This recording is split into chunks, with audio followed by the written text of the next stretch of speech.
everyone, I hope that you are all well. I got another suggestion from Joanna, who is amazing.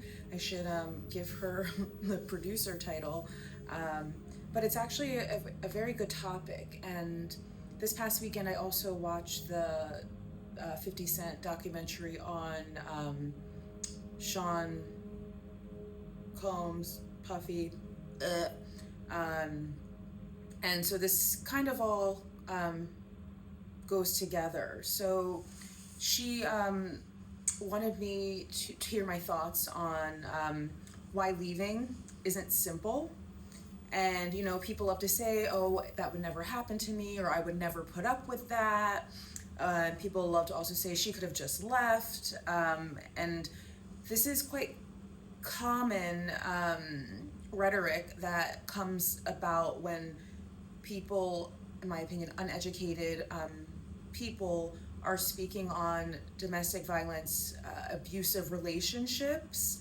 Um, it's there's a lot of layers, right? It's You're looking at this relationship and these people as an onion. It's not a typical relationship where two normal people enter into a relationship and you're both kind to each other, you're both loving to each other, and then for whatever reason, you know, deal breakers, or you just change of mind, it doesn't work out. You may have some words, but no one ever raises their hands. The voices may go up, but it's never violent. It's never like evil, so to speak. It's just like it doesn't work out, right? Like I've been in many relationships and you know, it's never fun breaking up. Sometimes it can be light, and like I had a relationship where we just had a, you know, moment where we just sat down and, you know, I said, listen, I'm not happy. I don't think you're happy. And I think that we both deserve to be happy. You know, I said, outside of me, I think you're a great person. And I hope that you would think I am too. And we just had like a coming to Jesus moment of, you know, we're not happy and we think we deserve to be happy. And we weren't together anymore. I've had other breakups where it wasn't what the other person wanted, or sometimes it's not what I wanted, and you know, it gets emotional, there's tears, there's crying, you break up, you're sad, and then you move on. And none of my relationships up until that last one did anyone ever raise their hands to me. Maybe voices would start to get raised, but I would always say, like, we need to speak to each other with respect, you know, like one thing we're not going to do is scream at each other. Like I didn't grow up in a household like that, and it's just not who I am, and I don't respond well to that. If you want to like not reach me, scream at me and say crazy things to me, and I shut down. So we're not talking about those kinds of relationships. We're not talking about two sane individuals that have empathy and, you know, the capacity to see the other side, and the capacity for accountability, and the capacity to understand their participation in the relationship, and also why it may not be working out because of their participation or lack thereof, right? So when you're talking about an abusive relationship, you're talking about a relationship that's already not starting out on equal ground, right? You have one person who is lying, cheating, stealing, and being manipulative from the jump. You have the other person who doesn't know that, right? So they are entering in this relationship with an individual under false pretenses. They believe that they're dating a very kind, a very, you know, informed individual, someone who is going to look out for them and love them and all of those things. What they're getting is someone who is the king of manipulation, who knows exactly what they want, how they're going to get it, and how they're going to hold the other person down so that they can keep the one up all the time. Now, when you're a normal human being, that sounds crazy. What I just said sounds crazy to someone who is a normal, well-adjusted individual, all of the things, right? So that's why it doesn't make sense to you when someone enters these relationships and they don't just walk away. So in the beginning of these relationships, there's a lot of things that go on. There's love bombing. And again, these things go on, but the other person, like me, that's easier to say it that way, I didn't know what love bombing was, right? And even if I did, I'm not so sure that I would have been able to identify that's what they were doing in that moment. These individuals are very good at what they do. They target individuals, so they look for strong, independent, super empathetic, able to endure and want to make things work and actively work to make things work out. So I didn't like hearing that I was targeted, and I didn't like hearing that I was a target. But in the end, when I got over myself and got over all of what I thought that meant, it is true. I'm the type of person who I am today.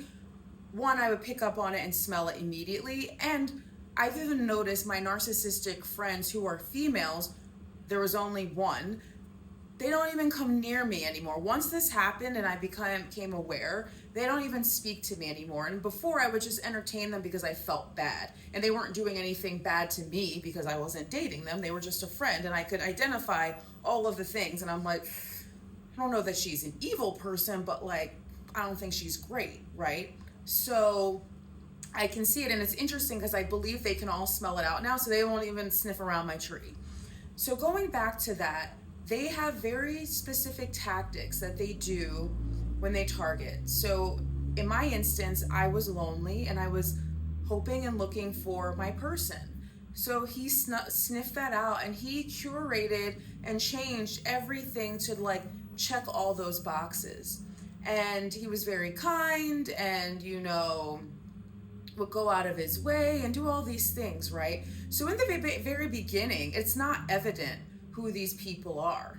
Had I run a background check and had I maybe spoken to other people in his past and dug a little more and maybe was a little difficult, I would have been able to flush out and see his true colors, right?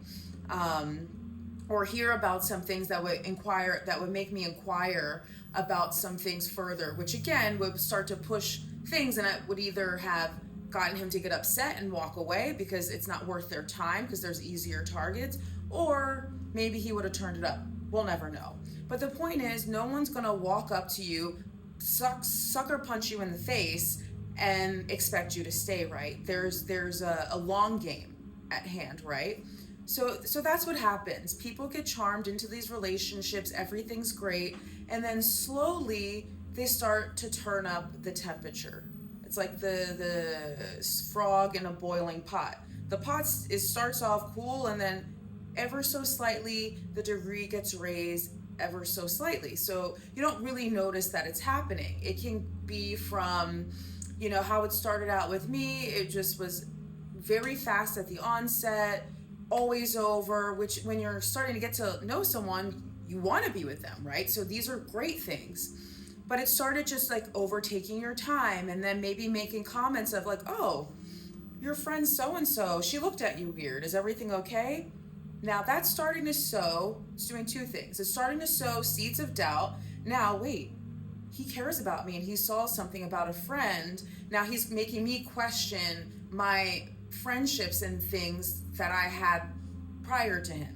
So that's going to create seeds of doubt, and then that's also starting the start of manipulation, not manipulation, that's what I want to say, isolation.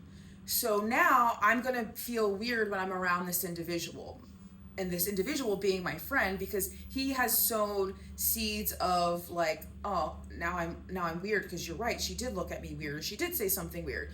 And the old me, outside of a relation this person, I either would have never clocked it, or I would have said, hey, you okay? But now they're sowing these seeds of doubt, and they're like, well, I'm here for you. So they're being your savior while also secretly stabbing holes in your boat as you are, pushing out to sea.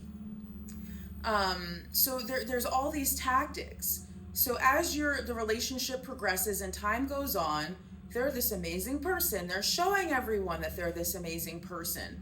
And so as little things start to happen, the last thing you're going to do is go to your friend, hey, so and so said, something, because then you start to get in your own head, like maybe I'm self-sabotaging this relationship, maybe it's a self-fulfilling prophecy, and then you realize you don't want to say bad things about the person you're dating, because then if you choose to stay with them, like, no one ever forgets them, right? So most people tend to, as time goes on, so if it's going on month 3, month 4, month 5, month 6 even, you're going to be less, most people are going to be less likely to go share something negative about their partner to anyone, right? For many reasons. They don't know, they're unsure, and they want it to work, right? Because again, they target people who are either young, like in the instance of Cassie, she was underage. So therefore, in my opinion, she was groomed. And yes, you can say, oh, but she's, there's a certain point where you should know. Yes and no, maybe. Like, that's traumatic. That's trauma. There's drugs involved. She's a young child, 16, 17 is young, right? Like, your brains aren't done developing until mid-20s. For some people, maybe never, right? So that's a slight joke. But so you have to understand how impressionable a teenager is. Even though we say 18 is an adult, no, they're not. And I believe in my heart that he met her well before she was 18 and showed her this amazing life. Look at what you could have. You just stay with me. And you're like, oh, wow, this sounds amazing, right? Who wouldn't want that soft life and the ability to make music and do all these things? Then one night it will happen, like it happened to me, where they test you. And there's always 1 or 2 tests where he accused me of cheating, which I've never cheated. I don't cheat. It's not my thing. It's far too much work. I don't like to lie, and I don't have children, right? So like, if I'm not happy with you, I'm gonna break up with you, and that be it. And I focus on the one person I'm with. I never understood cheating because it takes so much effort, and like, who has time for that? I certainly don't. Anyway, I describe it to a T in my book. So if you want my first book, you can go there and get into it. But it was crazy. Like, I was like defending myself. Then he went to work because he worked the night shift, and then he just berated me for hours. Like, berated me over the phone, calling, hanging up. If I hung up, don't call back. Don't you fucking hang up on me. You do that again. And rationally, the me was just like, I want to get off the phone. I'm tired. You're tired. I'm not cheating. You're being crazy. And this is not productive. So we can either speak about it in person, and also really what I want to address is, why are you thinking that I'm doing that? And why do you feel comfortable enough to scream at me as if I'm doing it? Like, what's going on, right? But this person has sleep deprivation tactics. They're tapping into the issues that they were able to clock on me. She has abandonment issues because of her dad. She, really wants to be in a relationship, and she thinks I'm the one because I made her think that I'm the one, right? So there's all these things. So where the rational you, when the you that says, oh, I would never do that, I would never put up with that, is not so much you anymore, because you've bought in, right? So, and most women are like, but I've invested this time. So most of the time, women are not willing to walk away. Now, of course, there's always women who are. Me, in this instance now, like I said, there was an individual that I had met, and for the beginning, I was like, oh wow, he's really chill, he's cool, seems like, we have a lot in common. And then there was one thing that was off, that was said, that I observed, and I was like, I'm out. And that's because of what I've learned and what I've been through, right? So I now know what certain signs are. So it will never happen to me again. I can say that with sure as fuck certainty, because I know I'm never willing to sacrifice my life for anyone, for anything. I will sooner and continue to enjoy my life being a solo, person, loving myself, doing exactly what I want, when I want, how I want, But at that time, I wanted to be in a relationship more than anything, right? So I was willing to endure and to think like, oh, well, maybe it is me. Maybe there's a reason why he would think that I was cheating even though I wasn't, even though the person in my mind was like, no one that loves you or likes you would, and no one that knows you would even think that, right? So it's like all these little seeds of doubt, and then the test that they do, and then the next day everything's fine, like nothing ever happened.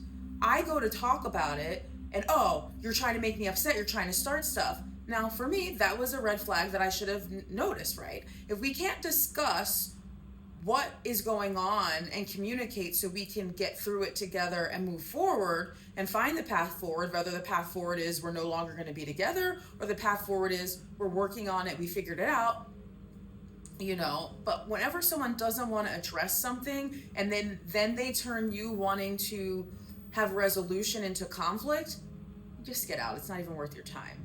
But again, this is why people don't just leave, because it's a cycle of, oh my God, you're amazing, and then they do a discard. You treat me horrible, you're this, you're that, I don't want to be with you anymore. But wait, why? What can I do? What can I do better? How can I make things better? How can I improve? Right? Because I often do, when I'm dating someone, say, is there anything that I do that is maybe like not great? And like we talk about it, right? Because no one's perfect, and there's some things that like it is what it is, but like it could be like, hey, like you're always late, and that bothers me because I value being on time. Is that something that you could work on? Yes, right? So that's what I mean when I like try and get feedback, so they know that. So they're like I said, they're targeting people who have these tendencies. So the first test will happen, and you'll pass it, fail it in reality, but pass it because you've shown them that you're willing to endure what most people would not, or what healed people would not. And so they go back to being nice. And they go back to making you think everything's amazing. My ex would be like, oh, well, you're behaving, so everything of course is great. And I would think that was a joke, but in actuality, he wasn't joking, because I wasn't ruffling the feathers. Everything that he wanted, he was getting. So everything was happy, so I was behaving. So even when you're behaving, there's times where they're like, they gotta turn it up again. They have to test to see how far they can go. They have to test to see how far they can take it. I say, and I do believe this, that everyone that falls into this true narcissistic, diagnosable thing, because like people throw around the term, just because someone's like conceited in certain things doesn't make them a narcissist. Like the things that I talk about in my book, and that you can research yourself, or there are certain things that make people like a true narcissist and dangerous, right? So they're always going to see how far they can take it. And my point to that is, it always will be physical.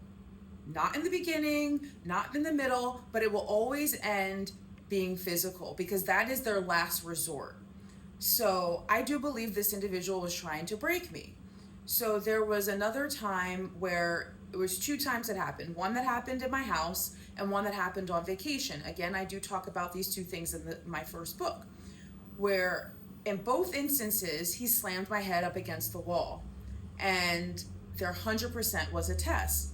In the moment, I mistook and misunderstood the situation as us talking and being super passionate, and then him just losing control a little bit, and I didn't think anything of it. But in actuality, it's fucking huge red flag. There's nothing that anyone can say or do aside from trying to kill you or trying to hurt a child, I think, that warrants you putting their hands on you, especially a man to a woman, right? Like, walk away. If you're a true man, fucking walk away. So, and in both instances, he was the aggressor. So the first one, his daughter was in both instances, ironically, they were controlled situations in the sense that his daughter was in the living room in both instances. She was in the other room, so therefore he controlled the situation in that he knew that I valued his daughter and their relationship, and that I would never do anything to make her uncomfortable or make her view him any different, right? So he knew that, let me test her and pressure test, because by testing, you're grooming, which is teaching someone and modeling their behavior into what you want it to be for you. So in the first one, we were in the bedroom, and we were talking, and he was trying to pressure me to do something that I didn't want to do. I don't actually recall what it is now. It might be in the book, it may not be, but it was getting heated, and we couldn't yell, we couldn't talk very loudly because his daughter was in the other room, and like he knew that like I don't do that in front of children. Like it's like a major no-no, because when you have children, you're bringing them into the world, and things like that, no matter how old or young they are, it's just unacceptable to me. So it's starting to get heated, and all of a sudden I find myself, my back is against the wall, and he's in my face, and he's talking, and he's pointing, and he's literally like this close to my face. So of course there's spit flying, and I'm like, you need to calm down, and you need to get out of my face. You need to not talk to me like that, and like you need to go away from me and have a minute, because I said this is not okay. Who are you to tell me? And it goes and goes and goes, and he comes up and he smacks my head up against the wall, and I'm stunned, and he's looking at me like, has those crazy eyes, and he's looking at me like this, waiting to see what I'm gonna do. And I put my hands up and I go like I don't know what's going on, but like this is, we're done. Like I don't like, no, like I don't like this. And all is done. We never speak about it again. Everything is fine. He gives me the cold shoulder or the cold treatment for another few hours, and then the next day it's like nothing ever happened. And now I know if I go to bring this up to talk about it, it's going to be a huge thing. So I don't. Now he's won. He's done two things. He's tested me to see, oh, I can put my hands on her in the right controlled situation, and she does exactly what I want her to do. She takes it, she backs down, and then she never brings it up again. So you understand what's happening now? So now I'm at this point maybe 9-10 months into the relationship. I'm too ashamed and embarrassed to go to any of my friends or my family and go, hey, so this happened, I already know what I think about it, but I want to hear what you think about it, right? So already now he shut that down because he sowed all that doubt in me. And again, someone's gonna be like, you're giving him too much power, you can do all that. Okay, but if you still think that, then you haven't listened to anything that I said, right? It's a whole thing. So then fast forward to about 4 or 5 months later, he does the same exact thing, but on vacation, upstate in New York, where we rented a house up there. His daughter was there. She's in like another room, and we're in a living room. And this time, the hit was harder. And I was just like, this is like fucked. And didn't speak to me, very cold shoulder for like a day or two now. So again, he's reinforcing what he wants me to do, behave, and how to be. And he's reinforcing his dominance, his fake fucking bitch ass dominance in a relationship, because who does that to a woman? Who does that to an individual? Doesn't matter if it's man or woman. Don't put your fucking hands on people, right? And don't excuse my language. So they do these things, right? And it just, you get into the cycle, and then he'll be amazing and great for the next 2 months. Or nothing, he's buying flowers, he's doing this, he's doing that. So you're like, in your mind, you start to gaslight yourself. They don't even have to gaslight you anymore because they train you to do it to yourself. Like, oh, well, maybe he's just, really upset about whatever, and he had a really hard childhood, and like he needs therapy, and like I didn't get hurt, he didn't mean to do it. So you justify really bad behavior without realizing that this is 100% going to escalate. Not maybe, it is 100% going to escalate one day. It is. It just is. The moment that things start to get physical, which, mind you, I think the mental, the emotional abuse is far worse than the physical, because usually, hopefully, when physical starts to happen, people like wake up and like get out. But like the mental abuse and like the psychological and emotional abuse can like does extreme damage that will last a very long time, and unless you are actively working on it to seek it out and to like dismantle it, like people can be fucked for a very long time.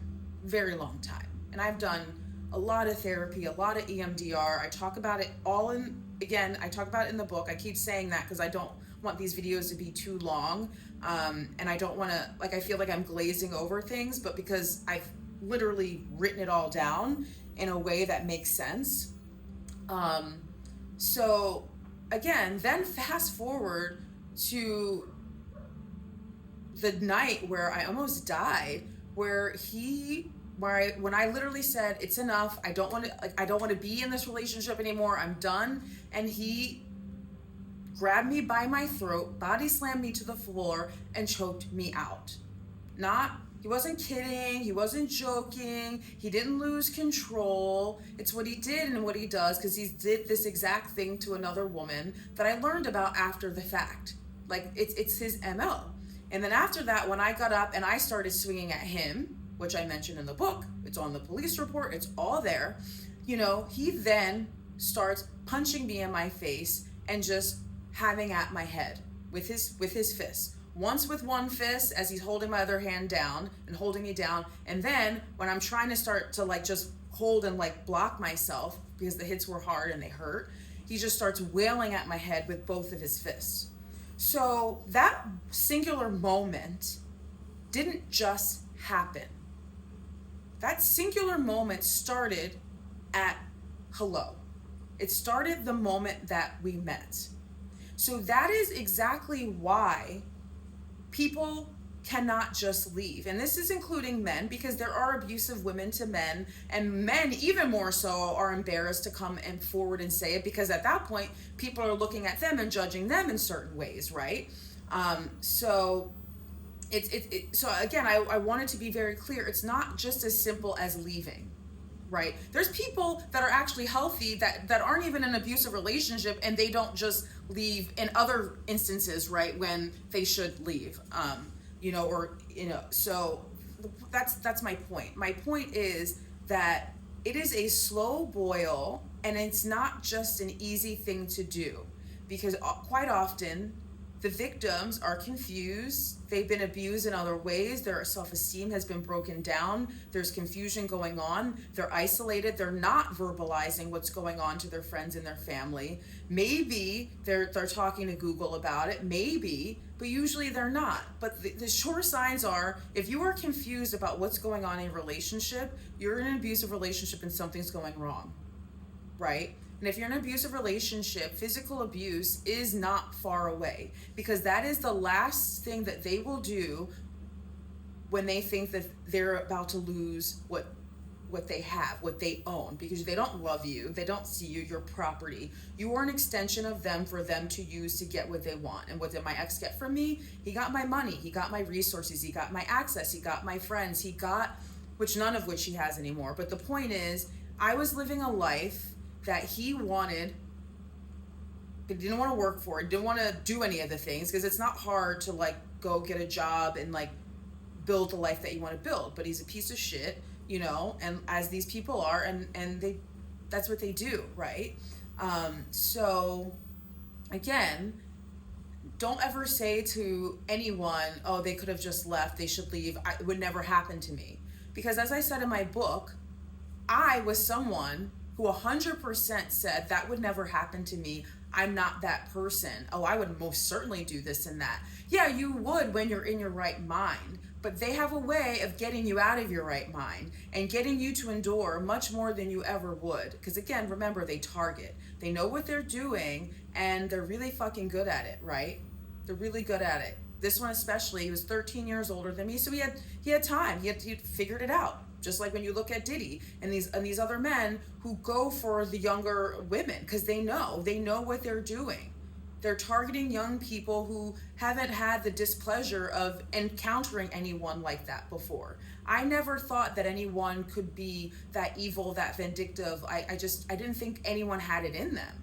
And most certainly, and not to then come after me with it. So my guard was completely down in a way that now it's not. I know what the capacity of people are now, so I'm just, on the lookout, or not necessarily on the lookout, but I know it when I see it. I used to be hyper vigilant. I'm not anymore. Woohoo, therapy, growth, love that for me. So it's not easy. It's not easy to leave. Sometimes there's children involved. Good luck trying to leave and figure that out when you now have children. There's financial abuse. In my case, not I guess I was financially abused in the sense that this individual had me paying for every fucking thing. There's other people where it's reversed, where the man is the breadwinner and he's like, oh, don't work anymore or whatever, and then she's literally like a Cassie at his behest, right? She could leave, but leave with what? Right? And like, yes, obviously that's a choice, but people just it's hard. So before you judge someone and before you sit there and are high and mighty, take a minute and think about it and try to understand it from a perspective that you don't have right now, and get off of your high horse and get off of your like, oh, I would never, I'm too smart. You'd be surprised how many smart, intelligent, successful people, women, that this happens to all the time. And the only reason you don't hear about it is because, like me, they're embarrassed and ashamed of what they allowed themselves to fall so deeply into. So many. There's a woman that talks about it. She has a TED Talks. I can't recall her name right now, but highly successful businesswoman, and he punched her on their wedding day.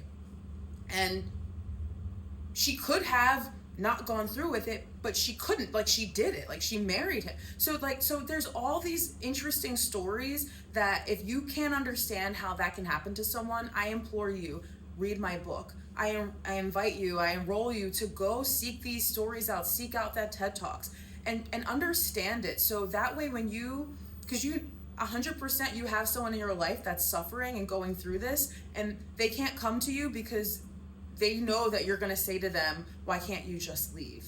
So maybe work on understanding something you don't understand, so you can be a light to someone when they are so desperately in need of a light. Be that light. I hope that this video addressed everything helpful that you wanted to hear, Joanna. I'm going to look really quick and see if I've forgotten anything. No, I think I hit the nail on the head. Yeah, so again, be empathetic, be understanding, and you can even start a conversation of, I don't quite fully understand this yet, but I want to be here for you, and I want to listen, I want to help you, I want you to be safe, right? That's how you can start, and that's how you can be a light to someone and help someone in a very confusing time and help them get out.